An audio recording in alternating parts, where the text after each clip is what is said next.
Bismillahirrahmanirrahim. Assalamualaikum warahmatullahi wabarakatuh. Mahasiswa STII Surakarta yang saya cintai dan saya banggakan, selamat datang dalam podcast mata kuliah Ekonomi Internasional. Pada kesempatan ini saya akan menyampaikan materi tentang teori perdagangan dari Hexer-Ohlin, atau ini disebut sebagai teori perdagangan faktor proporsi. Kita lanjut ke asumsi yang digunakan dalam teori perdagangan ini. Jadi teori perdagangan faktor proporsi ini dikemukakan oleh dua orang ekonom berkebangsaan Swedia, yaitu Eli Hexer dan Bertil Ohlin, atau sering dikenal dengan teori perdagangan HO, yaitu Hexer, O-nya Ohlin ya. Jadi dalam menjelaskan teorinya ini kedua ekonom tersebut menggunakan asumsi bahwa teori perdagangan ini menyatakan bahwa perdagangan luar negeri itu terjadi karena perbedaan faktor proporsi yang tersedia di masing-masing negara. Adapun asumsi yang digunakan, pertama, terdapat dua faktor produksi, yaitu tenaga kerja dan modal. Kemudian terdapat dua barang dengan kepadatan faktor produksi yang berbeda, yaitu barang X, ini barang yang padat modal atau kapital intensif, contohnya barang-barang industri, dan barang Y, ini barang yang padat tenaga kerja atau labor intensif. Contohnya kelompok barang-barang hasil pertanian ya, ini. Kemudian yang ketiga, terdapat dua negara dengan jumlah kedua faktor produksi yang berbeda, yaitu negara A memiliki modal yang lebih besar daripada tenaga kerja, kemudian negara B memiliki tenaga kerja yang lebih banyak daripada modal. Nah, maka nanti negara A ini akan lebih banyak menghasilkan barang X yang padat modal, dan negara B nanti akan lebih banyak menghasilkan barang Y, yaitu barang yang padat tenaga kerja. Kemudian yang keempat dari asumsi yang digunakan yaitu skala produksi bersifat increasing cost, yaitu biaya produksi yang semakin meningkat. Ya, kita masuk ke keadaan produksi di masing-masing negara. Ya, yang pertama untuk sebagai contoh kasus yaitu negara A. Jadi negara A tadi negara yang memiliki jumlah modal lebih besar daripada jumlah tenaga kerja. Maka nanti negara A ini produksi untuk barang X lebih besar dibanding barang Y. Jadi saya ingatkan, barang X itu kapital intensif, barang Y labor intensif. Maka dari faktor produksi yang dimiliki, yaitu antara modal dan tenaga kerja, kurva PPC, yaitu kurva production possibility curve, kurva kemungkinan produksi, yaitu kurva yang menggambarkan batas produksi maksimum batas produksi maksimum yang bisa dihasilkan di dalam perekonomian negara tersebut.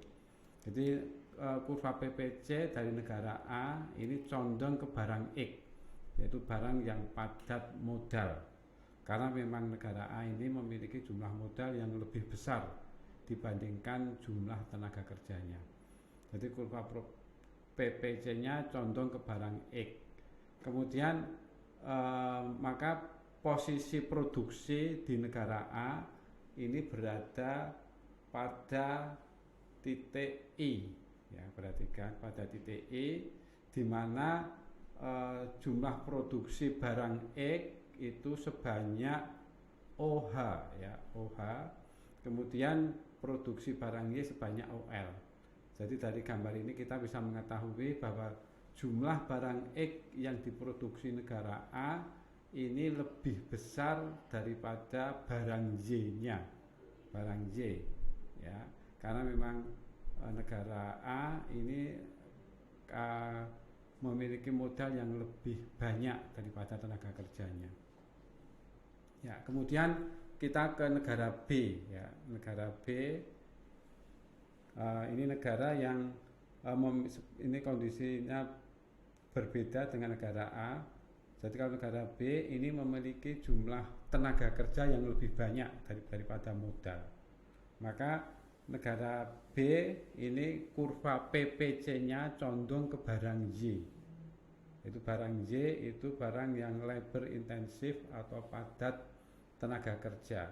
Nah, kita lihat posisi produksi negara B itu berada di titik Z, ya, dengan jumlah produksi barang X sebanyak OS ini lebih sedikit dibanding produksi barang Y sebanyak OR. Jadi negara B ini memproduksi barang Y, barang yang padat tenaga kerja lebih banyak dibanding barang X, ya, karena memang negara B ini kaya atau memiliki jumlah tenaga kerja yang lebih banyak dibandingkan modalnya. Nah, sekarang dari keadaan ini kita akan melihat bagaimana pola perdagangan antara negara A dan negara B, ya.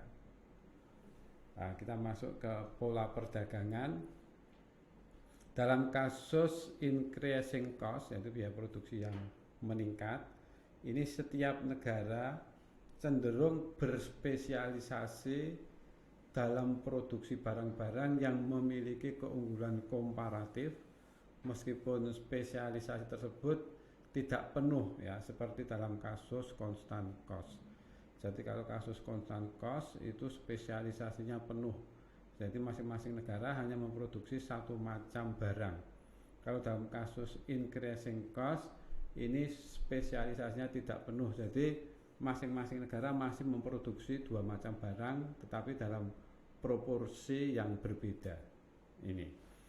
Maka negara A, ini pola perdagangannya negara A ini nanti posisi konsumsi itu berada di titik K. Nanti kita lihat gambar di belakangnya di titik K. Jadi negara A ini karena memproduksi memproduksi barang X yang lebih banyak dibanding dengan barang Y-nya, maka negara A nanti akan mengekspor barang X, sementara nanti kekurangan produksi atau konsumsi dari barang Y, negara A akan mengimpor dari negara B. Ini, ya. Begitu juga sebaliknya untuk negara B ini nanti posisi konsumsi di titik P, nanti kita lihat gambar di belakang. Jadi negara B ini akan mengekspor barang Y dan mengimpor barang X. Ini, ya. Ya, jadi karena memang ekspor dan impornya ini atau pola perdagangannya ditentukan oleh faktor produksi yang melimpah yang dimiliki oleh masing-masing negara. Ini, maka teori disebut sebagai teori faktor proporsi. Ya, selanjutnya sebagai catatan, ya, sesuai hukum permintaan timbal balik, maka nanti harga relatif di masing-masing negara ini akan sama, asumsinya sama. Ini akan merupakan harga relatif keseimbangan. Ini hanya jika ekspor negara A ini sama dengan impor negara B, dan ekspor negara B sama dengan impor negara A. Nah, ini dikenal sebagai law of reciprocal demand, ya, hukum permintaan timbal balik. Ya, harga relatif atau dasar penukaran ini ditentukan oleh tarik menarik antara kekuatan permintaan negara tersebut terhadap barang-barang hasil produksi negara lain dan kekuatan permintaan negara lain terhadap barang-barang yang dihasilkan oleh negara tersebut.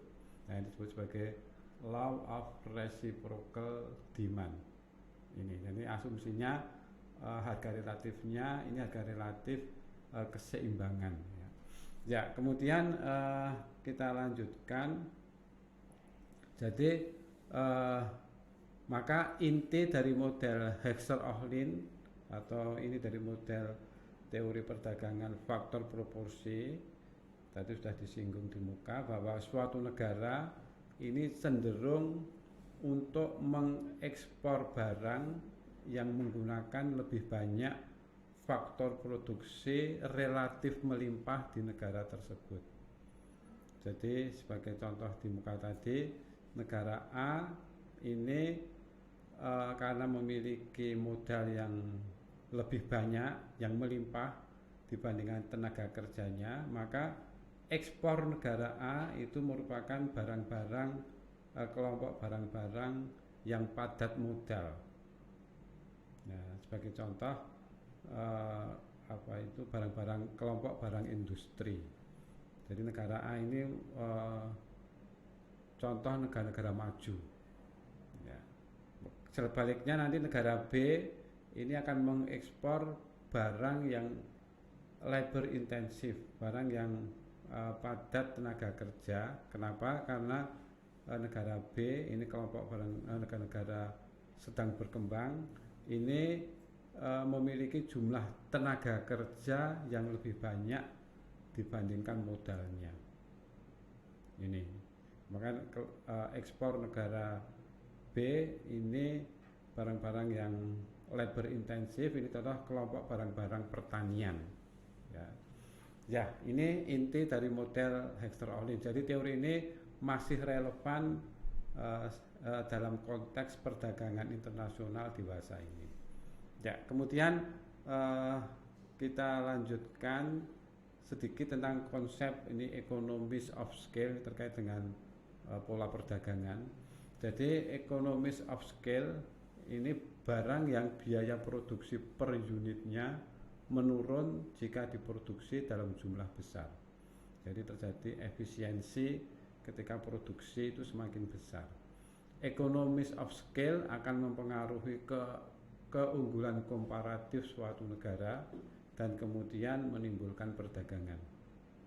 Ya, kemudian apabila permintaan dalam negeri dari industri yang memiliki economies of scale telah terpenuhi, maka industri tersebut akan memperluas pasarnya ke luar negeri. Nah, ini juga economies of scale termasuk faktor yang menimbulkan keunggulan komparatif, kemudian akan menimbulkan perdagangan internasional. Ya, kemudian berikutnya ada kemajuan teknologi, ini juga faktor yang penting dalam pola perdagangan internasional. Jadi teknologi ini dapat memperbaiki kualitas dan kuantitas dari faktor produksi yang tersedia. Kemudian kemajuan teknologi ini akan mempengaruhi pola keunggulan komparatif suatu negara. Kemajuan teknologi akan menggeser kurva PPC, ya, kurva kemungkinan produksi keluar ya atau ke kanan, yang selanjutnya menimbulkan perubahan dalam pola keunggulan komparatif suatu negara. Ada 3 macam kemajuan teknologi: capital saving, labor saving, dan resources saving. Kemudian satu hal lagi yang juga penting dan juga perlu diperhatikan bahwa terdapat perbedaan pandangan dalam teori perdagangan, yaitu antara mainstream economics dan radical economics atau political economics.